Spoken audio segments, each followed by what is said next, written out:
This Sunday, we celebrate the dedication of the Lateran Basilica, the first church in Rome, called the Mother of all Churches. This feast invites us to reflect on the temple, not just as a building, but as a symbol of God's presence in our lives.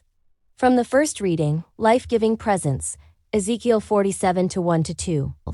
Ezekiel speaks of water flowing from the temple, bringing life wherever it goes. God's presence in us is meant to refresh others, not just ourselves.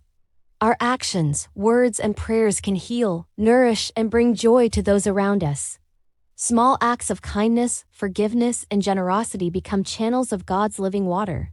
In the second reading, Built on Christ, not ourselves, 1 Corinthians 3:9. Paul reminds us that we are God's co-workers and that Christ is the foundation.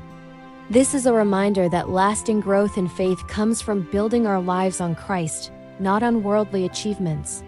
When challenges arise, or we feel weak, we can trust that the foundation is secure. In the Gospel, God's house is sacred, John 2:13-22.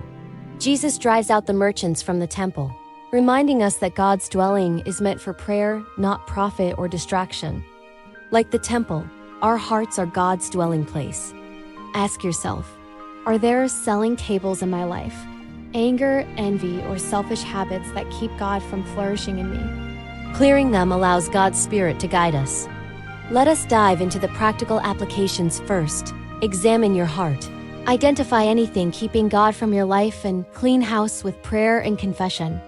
Second, be life-giving. Let your presence, words, and actions bring hope and healing to others. Third, build on Christ. In all decisions, family, work, community, seek to root them in Christ's teachings. If your heart is God's temple, every day becomes a dedication celebration. Let Christ's Spirit flow through you like living water, building a life that blesses others. Do you not know that you are God's temple and that God's Spirit dwells in you?